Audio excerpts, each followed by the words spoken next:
அன்புக்குரிய நமது கடையர் செய்தி பிரிவினுடைய வாடிக்கையாளர்களுக்கு அன்பு கலந்த வணக்கத்தை தெரியப்படுத்தி கொண்டு, நமது வாடிக்கையாளர்கள், அதாவது நமது கடையர் செய்தி பிரிவினுடைய வாடிக்கையாளர்கள் ஒரு நல்ல விஷயங்களை தெரிந்து கொள்வதற்காகவும், இப்போ வளர்ந்து வரக்கூடிய கட்டடக்கலைத்துறை, இந்த கட்டடத்துறையில் எப்படியெல்லாம் விழிப்புணர்வாக இருந்து என்ன மெட்டீரியல், நல்ல மெட்டீரியல் இருக்கிறது, எப்படிப்பட்ட சாந்து, சாந்தில் தரமான சாந்தா, தரமற்ற சாந்தா, அதே போல் ஆற்று மணலில் ஆற்று மணல் கொண்டு வருவாங்க. நான் அந்த ஆற்று மணலை எப்படியெல்லாம் கலப்படம் பண்ணி கொண்டு சேல் பண்ணுற ஒரு ஹார்ட்வேர்ஸ்லாம் இருக்குது. அப்படிப்பட்ட தொழில்நுட்ப காலகட்டத்திலையும் சரி, சில தொழில்நுட்பங்களை பயன்படுத்தி கலப்படங்கள்லாம் செய்து நம்ம வீடு கட்டக்கூடியவர்களை ஏமாற்றுவாங்க. அப்படிப்பட்டவர்களிடமிருந்து நாம் எப்படி அதனுடைய சூழ்ச்சியை தெரிந்து கொண்டு அந்த கலப்படங்களெல்லாம் தடுத்து நல்ல மெட்டீரியல், தரமான பொருட்களை வாங்கி எப்படி நம்ம வீடு கட்டுவது அப்படின்ற அதுக்காக வேண்டி ஒரு விழிப்புணர்வு தான் நம்ம கடையர் செய்தி பிரிவின் மூலம் நம்ம கடையர் செய்தி பிரிவினுடைய வாடிக்கையாளர்களுக்கு நம்ம எப்படியெல்லாம் வீடு கட்டினா அவர்களுக்கு எப்படி ஆலோசனை கொடுப்பது தான் நம்ம தொடர்ந்து நம்ம பதிவு பண்ணி வர்றோம். அதாவது கட்டுமானம் ஐசி, அதாவது உறுதித்தன்மை கட்டுமானங்கள் 100 வருடங்கள், அந்த 100 வருடங்களையும் தாண்டி நீடித்து உழைப்பதற்கும், அந்த கட்டிடத்தில் வாழும் மக்கள் நல்ல வெளிச்சமும் காற்றோட்டமும் பெற்று நலமுடனும் வளமுடனும் மகிழ்ச்சியுடனும் வாழ்நாளை செலவிடுவதற்கு சிறந்த கட்டுமானம் அவசியமாகும். அந்த கட்டுமானத்தையும் மகிழ்ச்சியையும் பெறுவதற்கு நாம் என்னென்ன கட்டுமான பணி செய்ய வேண்டும் என்பவர்களை பற்றித்தான், அது குறித்த ஒரு ஆலோசனைகளைத்தான் நமது கடையர் செய்தி பிரிவின் வாயிலாக பொதுமக்களுக்கு ஆலோசனைகளை நம்ம ஃபஸ்ட்டு சொல்கிறோம். நம்ம இந்த வீடு கட்ட உள்ள காலி மனை பற்றிய விவரங்களை நம்ம தெரிஞ்சுக்கணும். வீடு உள்ள காலி மனையினுடைய நீளம், அகலம், அளவுகளை பத்திரப்படி இருக்கிறதா, பத்திரத்தில் என்ன இருக்குது அதுபடி இருக்குதா என சரிபார்க்க வேண்டும். அளவுகள் சரியாக இருக்கும் பட்சத்தில் தான் கட்டுமான பணிகளையே மேற்கொள்ள வேண்டும். இல்லைன்னா ஒரு சர்வேர் மூலம் காலி மனையின் அளவுகளை அளந்து, அதாவது ஃபவுண்டரி ஸ்டோன் போட்டு மற்ற பணிகளை தொடங்க வேண்டும். இந்த நிலத்தடி நீர்மட்டம் எவ்வளவு ஆழத்தில் உள்ளது, தண்ணீரில் உள்ள வேதிப்பொருட்கள் எந்தெந்த லிமிட்டில் இருந்தால் நல்ல குடிநீர் எப்படி இருக்குது என்பதெல்லாம் காணலாம். இப்போ போர் போடுறோம், இந்த போர் போடுற ஓசை அந்த தண்ணி கட்டடத்துக்கு பயன்படுத்தலாமா, அதை குடிக்க பயன்படுத்தலாமா என்பது பற்றி நம்ம ஆய்வு செய்ய வேண்டும். அந்த பிஹெச் வேல்யூன்னு சொல்லுவாங்க. அது 6.50 to 8.50 வரை. டோட்டல் டிசால்வ்டு சாலிடிஸ்ன்னு சொல்லுவாங்க. இது டிடிஎஸ், அதாவது 2000. சப்ளிமேட் S04 மைக்கிள் 400. கால்சியம் ஹேண்ட்லன்ஸ் MgL 200.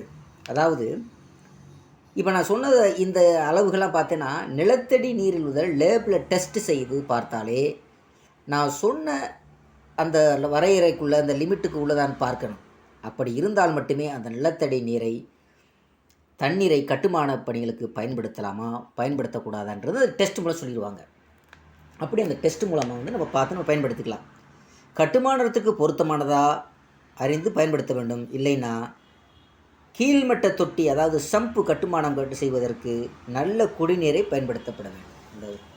அந்த சம்பு கட்டுறோம்னா சம்பு கட்டுறோம்னா அதில் சம்பு கட்டுறதுக்கு விஷயம் நல்ல குடிநீரை பயன்படுத்தி தான் சம்புவே கட்ட சொல்கிறாங்க.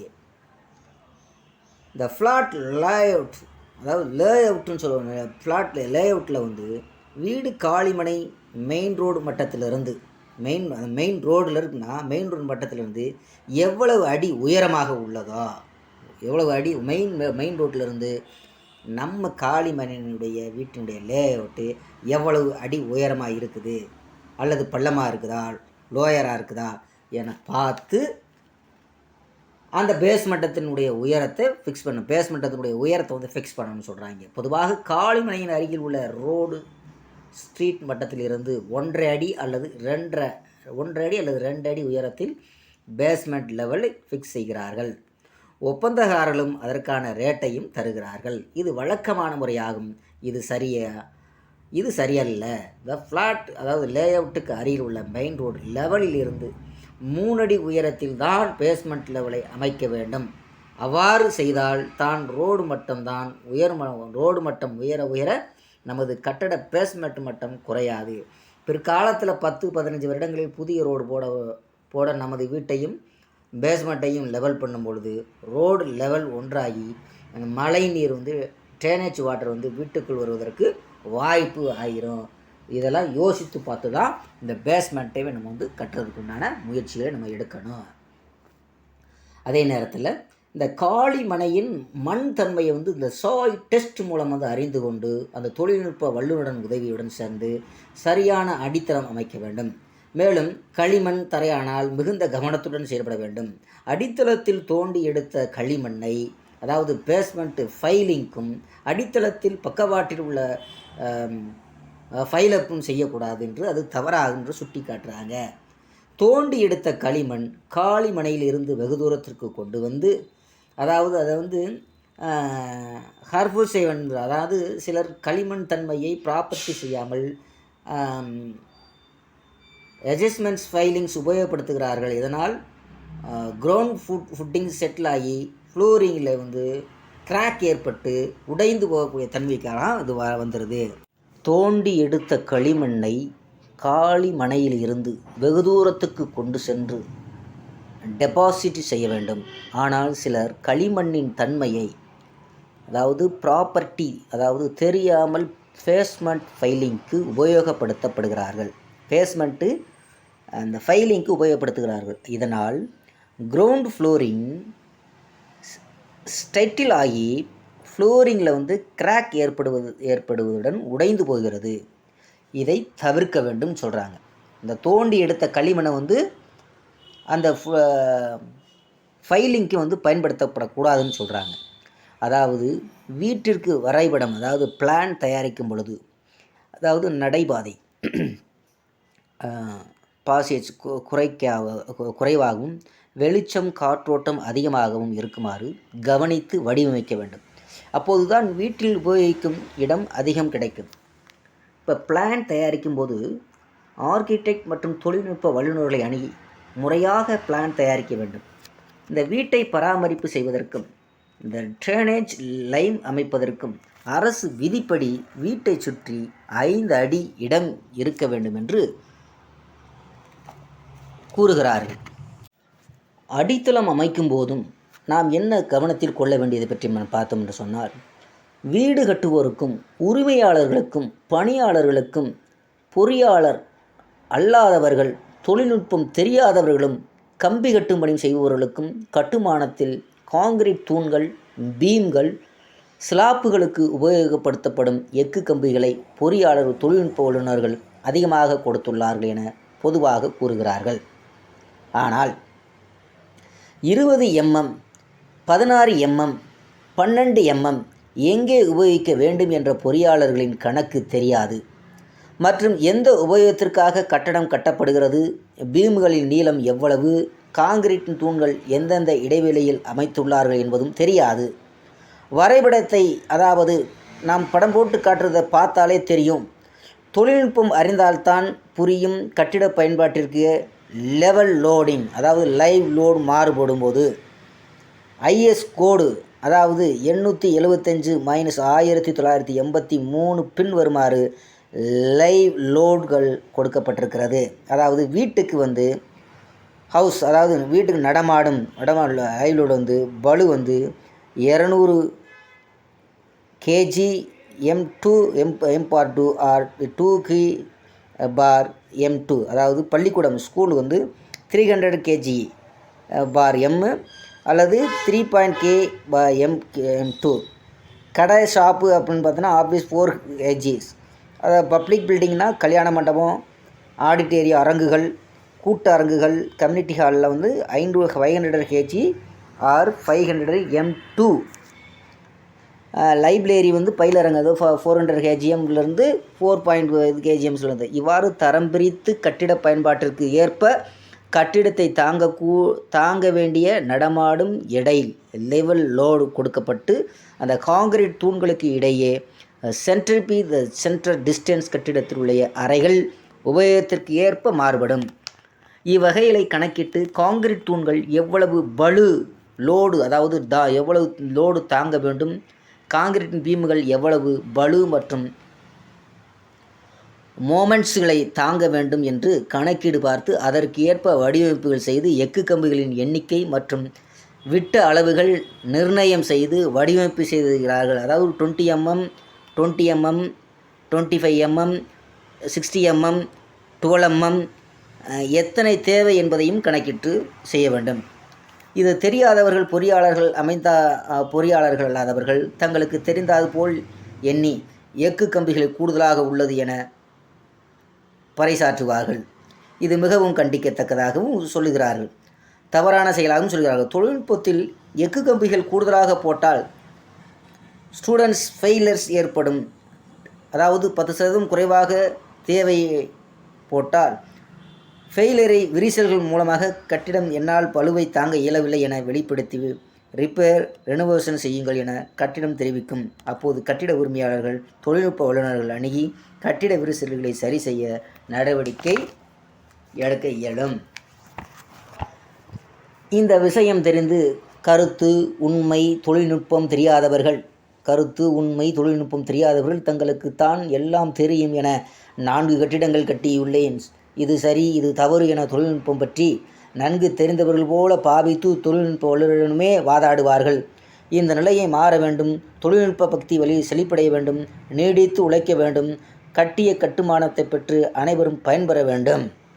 இந்த பாறை ராக்கு இந்த பாறை ராக்கின் மீது அடித்தளம், அதாவது இந்த ராக்கின் மீது அடித்தளம், இந்த ஃபவுண்டேஷன் அமைக்கும் போது கவனிக்கக்கூடியதாக என்ன சொல்லி பார்த்தோம்னா, இந்த செம்மண் கிராவல் சாதாரண மண் தரை மீது அடித்தளம் அமைக்கும் போது அந்த மண் தரை மீது வளரக்கூடிய காங்கிரீட் தூண்களின் பளுவை மண் தரை, அதாவது ஸ்ப்ரிங் போல தரைக்குள் இதை டிரான்ஸ்ஃபர் செய்து தரைக்குள் பகிர்மானம், அதாவது டிஸ்ட்ரிபியூஷன் செய்யவும்.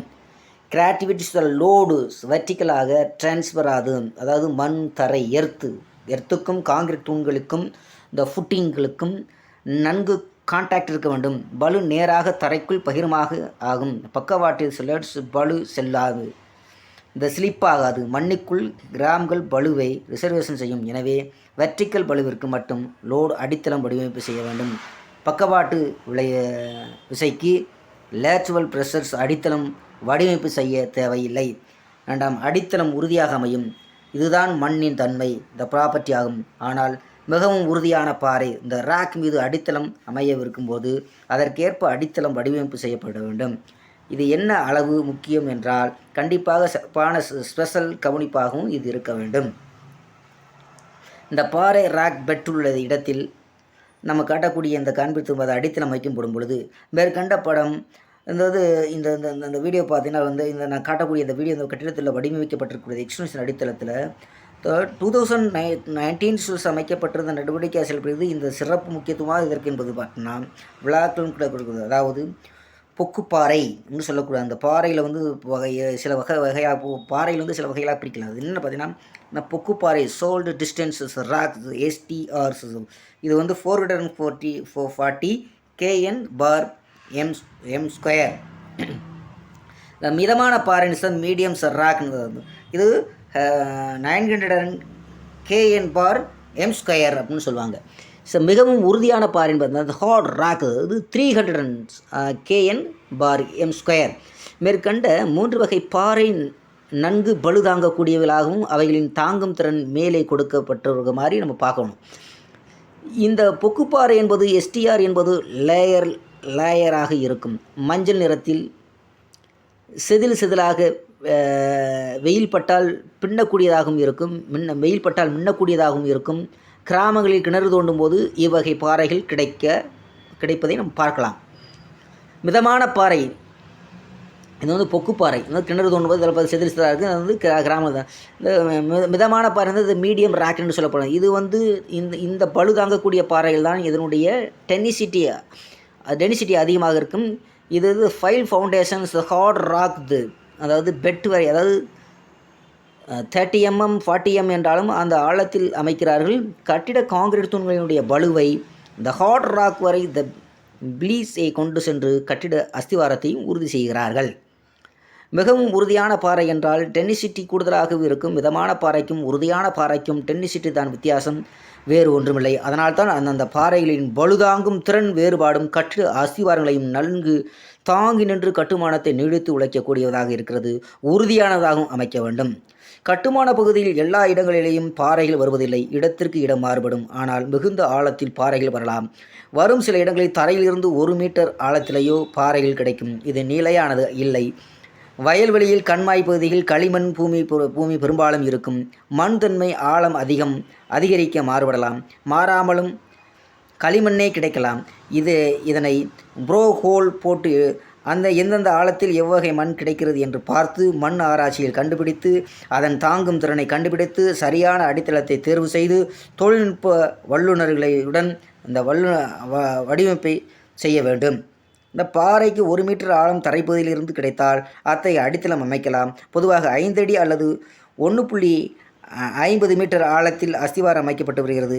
குறைந்தது அது தரைக்கு கீழே 50 சென்டிமீட்டர் ஆழத்தில் கண்டிப்பாக அஸ்திவாரம் அமைக்க வேண்டும். ஏனெனில் பக்கவாட்டு விசை என்பது லேட்டரல் டிஸ்ட்ரிபியூஷனிலிருந்து அஸ்திவாரத்தை பாதுகாக்க அமைக்கிறது. இந்த வெர்டிகல் ஆஃப் த பளுவை இந்த டிரான்ஸ்ஃபர் செய்ய வேண்டும் என்று சொல்லுகிறார்கள். இதன் மூலம் எப்படி நாம் அஸ்திவாரத்தை அமைக்க வேண்டும், எப்படி நம்ம கட்டிடத்தை நம்ம உறுதித்தன்மையோடு நீடித்து உழைக்க வேண்டும் என்ற எண்ணத்தில் நம்முடைய பொதுமக்களினுடைய கவனத்திற்கும் அவர்களுடைய நன்மைக்கும் நமது கடையர் செய்தி பிரிவின் மூலமாக பில்டிங் கன்ஸ்ட்ரக்ஷன்ஸ் ஃபவுண்டேஷன்ஸ் இந்த கட்டடக்கலைத்துறை ஆர்கிடெக்சர்ஸ் இதனுடைய உண்மைத்தன்மையும் இதன் வெளிப்பாடு தன்மையும் நமது கடையர் செய்தி பிரிவின் மூலமாக பொதுமக்களினுடைய பார்வைக்காக, பொதுமக்களினுடைய நன்மைக்காக, பொது சமூக பார்வைக்காக நமது கடையர் செய்தி பிரிவு. நன்றி அன்பு கலந்த